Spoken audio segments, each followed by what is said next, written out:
நான் எழுப்புகிற கேள்வி இதுல இது போக நீங்க பாத்துங்க, இது போக இந்த அவர்களுக்கு தங்கச்சி கேட்குறாங்க பாருங்க, நீங்க வழக்கு பதிவு செய்யறது இதெல்லாம் என்ன மாதிரி கொடுமைன்னு பாருங்க. இப்போ இந்த நீங்க சொன்ன வாக்குறுதியை நிறைவேற்றுங்கள், எங்களுக்கு பணி நிரந்தரம் செய்யுங்கள் கேட்கிற உரிமை அவர்களுக்கு இருக்குதா? இது குற்ற செயல், இது குற்றம் அப்படின்னு நீங்க அவர்களை கைது பண்ணி சிறைப்படுத்துவது, அடைச்சு வைப்பது, முடக்கி வைப்பது என்பது குற்றமானால் நான் வந்து இந்த பணியை நிரந்தரப்படுத்தி கொடுப்பேன்னு வாக்குறுதி கொடுத்த அந்த வாக்குறுதியை கொடுத்தால் குற்றவாளியா? அவர் மேல என்ன நடவடிக்கை எடுக்கிறது? இந்த நாட்டின் தலைவர் தான் இந்த வாக்குறுதியை கொடுத்திருக்கிறார். அவர் மேல இந்த சட்டம் என்ன நடவடிக்கை எடுக்கும்? நீங்க கொடுத்த வாக்குறுதியை நிறைவேற்ற சொல்லிதான் அவங்க கோரிக்கை, அந்த கோரிக்கையா தான். அப்ப முதல் குற்றவாளி யாரு?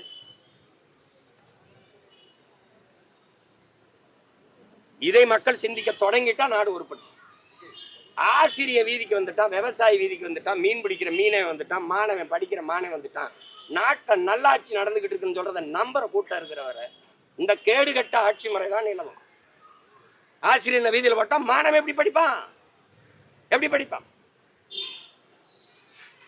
அது மட்டும் இல்லாம சுதந்திரமா போராடுவதற்கு கூட எங்களுக்கு இடம் கொடுக்கப்படல. அதனாலதான் நாங்க தொடர்ந்து ஒரு 10 நாளா வீதியில போராடிக்கிட்டு இருக்கிறோம் அப்படின்ற விஷயத்தையும் அததான் தங்கச்சி நீங்க தெரிஞ்சுக்கணும். எங்கள் உயிர் தலைவன் எங்களுக்கு சொன்னது, ஆங்கிலேயர்கள் நம்மளை அடிமைப்படுத்தி ஆண்டார்கள், ஆனால் நாம் விடுதலைக்காக போராடினோம்.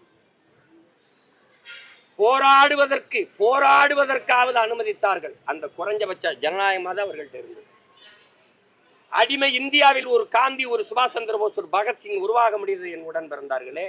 ஆனால் விடுதலை பெற்ற இந்தியாவில் இன்னும் ஒரு முறை ஒரு பகத்சிங்கோ சுபாஷ் சந்திர போஸோ உருவாக முடியாது. கருவிலே அடிச்சு போராடுகிற உரிமையை கூட மறுக்கிறார்கள். அதுதான் இழந்த உரிமையை போராடித்தான் பெற்றாக வேண்டும்.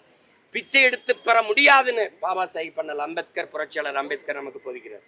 இப்ப எந்த வழியில் நின்று எங்க உரிமையை நாங்க பெறுவது? போராட்டம் தான் வாழ்க்கை, போராட்டமே வாழ்வின் இருத்தலை உறுதி செய்யுங்கிறதா